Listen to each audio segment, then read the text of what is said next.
Hey everyone. आज का जो पॉडकास्ट है वो दो अलग अलग टॉपिक्स पर होकर भी एक ही टॉपिक पर है। I am sure you gonna love it. उसको ध्यान से ज़रा पूरा सुनिएगा, उसको वक्त दीजिएगा। अब हो सकता है शायद आपको लगे ऐसा कि ये ऑफ द टॉपिक जा रहा है, but trust me, it is not at all of the topic. So उसको अच्छे से सुनिएगा पूरा। एंड मैं ये एडिशनल रिकॉर्डिंग कर रहा हूँ because after listening to that entirely I felt कि मुझे ये मैसेज आपको देना चाहिए। So anyways, enjoy that one. नमस्कार, कैसे हैं आप जानते तो होंगे ही कि वॉर सिचुएशन हो गई है। कल शाम को आपने आई एम श्योर के न्यूज़ देखा होगा।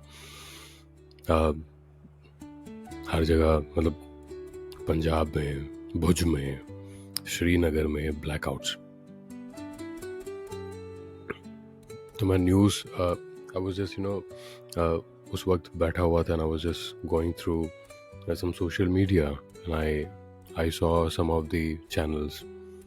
उसमें लिखा हुआ था कि वी आर दी जनरेशन जिसने ब्लैकआउट भी देख लिया, जिसने मॉक ड्रिल भी देख लिया, जिसने कोरोना भी देख लिया, सब कुछ देख लिया। And I think yes, we are that kind of जिसने काफ़ी कुछ देख लिया। और trust me when I say this, it's not something very happy thing. It's quite an unfortunate कि ये वॉर सिचुएशन डेवलप हुई है, लोगों की लाइफ स्टेक पर होती है। जब और ज़्यादा बढ़ जाए वॉर तो सिविलियंस की लाइफ स्टेक पर होती है, आर्मी ऑफिसर्स की लाइफ स्टेक पर होती है। So probably it's never a happy moment. It's never a situation कि any nation would want that, or any person would expect to have this done or achieved. It is an unfortunate, पर करना पड़ता है, करते हैं और करना ही पड़ता है। If you're speaking about some very inhuman things, talking of terrorism, oh yes, I mean, of course, we cannot accept, or nobody in this world can accept terrorism, of course, nobody can. हालांकि ये podcast अपना जो है वो काफ़ी romantic सा, ये channel ही वैसा कुछ है, तो वॉर सिचुएशन आई है तो that is something we need to talk about. And I would love to mention one specific thing that, अब क्योंकि वॉर है वो इसको म्यूट कर देता हूँ,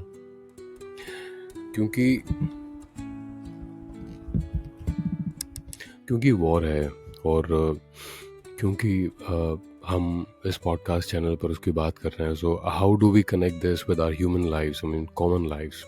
I think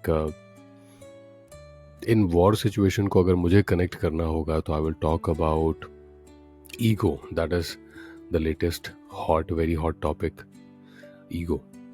If you would speak about ego, yes, it is ego. It is ego and that generates war within us. How you would accept it, how you have experienced it.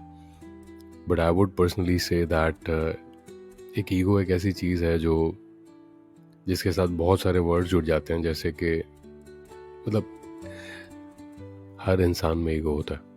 Everyone has, किसी का ego छोटा होता है, किसी का बहुत बड़ा होता है, किसी का I mean, आसमान को छूता है, ऐसा भी ईगो होता है। और it is an unfortunate thing कि उस ईगो को ना एक्सेप्ट कर चलना पड़ता है, depending on what situation, what relationship you are in, उसको आप एक्सेप्ट कर ही चलते हो। बट कई बार ऐसा होता है कि that is not something which is you can accept. No, you can not. So ego एक ऐसा पॉइंट है, ईगो एक ऐसा वर्ड है कि जिसके साथ हर वर्ड जुड़ जाता है।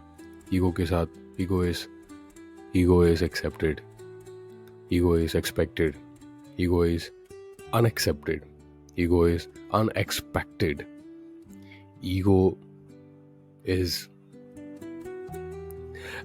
हर जगह पर ईगो के साथ एक वर्ड फिट हो जाता है. But to be very transparent, to be very frank, ego is not something that anybody would expect और एक्सेप्ट फ्रॉम यू. बहुत बुरी चीज़ है, बहुत ही, it's very unfortunate if you have an ego. कोशिश करनी चाहिए कि ईगो आप भूल जाएं, अपनी लाइफ से ख़त्म कर दें, खलास कर दें, ज़ीरो कर दें, क्योंकि उससे कुछ ड्राइव नहीं होता है. ट्रस्ट में इंटरनल सेटिस्फैक्शन होता है, मन को सुकून मिलता है, पर वो सिर्फ तबाही मचाता है. ईगो सिर्फ तबाही मचाता है, ईगो सिर्फ तबाही मचा सकता है. हाँ, एक सिचुएशन होती है कि जिसके अंदर ईगो को ईगो नहीं कहा जाएगा, उसको रिटेलिएशन कहा जाएगा. दैट मीन्स अ रिस्पॉन्स, इसको रिस्पॉन्स कहा जाएगा. हालांकि अगर कुछ ग्रंथों की माने, कुछ ग्रंथों की सुने, कुछ बुक्स की, होली बुक्स की सुने, तो that is also not permitted. It is also not permitted. और retaliation is again that something. But क्या है ना कि माहौल जो है वो थोड़ा सा वैसा कुछ है कि सनी देओल पाजी कहते हैं एक मूवी में, बहुत पुरानी मूवी है, जिसमें उन्होंने कहा था कि अगर जानवर को सुधारना है तो जानवर बनना पड़ेगा. देवा मूवी है शायद, आई थिंक उनकी, और बहुत ही पॉपुलर मूवी है. उन्होंने उसमें कहा है, बाबूजी, जानवर को मारने के लिए जानवर बनना पड़ता है. बहुत अमेजिंग सा, जहर को जहर मारता है. तो वैसे ही ईगो को ना ईगो काटता है. I know it is not something that, it's not something good, it's not something that we should do, but क्या करें. But I would say that it's not good. Ego is not good, it's very bad. और ये एक ऐसी situation है कि यहाँ सब बिगड़ता है, यहाँ सब बुरी चीज़ें होती है. और ये हमारी ह्यूमन लाइफ में बहुत अंदर तरीके से, बहुत अंदर, भयंकर तरीके से अंदर घुस चुकी है, जिसका कोई सोल्यूशन नहीं है, जिसका सिर्फ एक ही सोल्यूशन है. And that solution is keep yourself काम, chill, take a deep breath, a very breathe internally.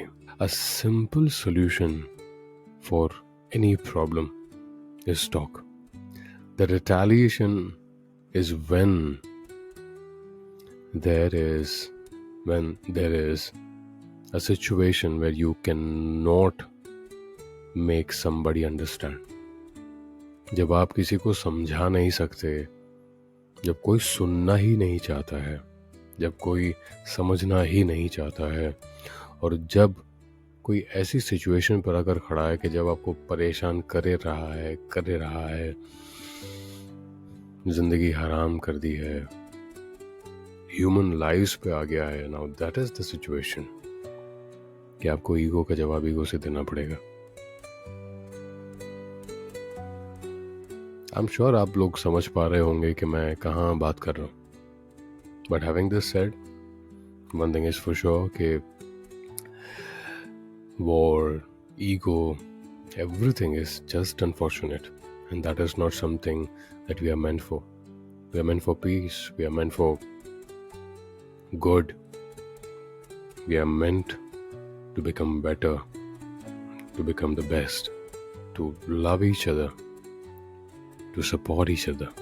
That is what we are meant for, and I think that is the way. अगर कोई गलती करे तो उसको माफ़ करना, उसको एक्सेप्ट करना, ये इसमें जितना वक्त लगता है, जितनी करेज लगती है, वो जितनी भी है, कुछ को बहुत कम लगती है, कुछ को बहुत ज़्यादा लगती है, depending on person to person, पर इसमें जितना लगता है ना, मेरे ख्याल से उतना हर इंसान में होना चाहिए. आई थिंक तभी लाइफ कैन बी बेटर. तभी I think things can normalize. So anyways, that is the case and I wish के सब कुछ ठीक हो जाए. I wish things go normal.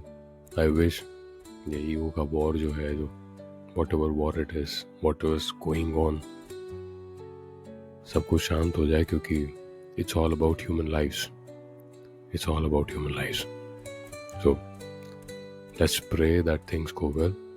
और बाकी तो कल मिलेंगे एक कुछ नई चीज़ के साथ.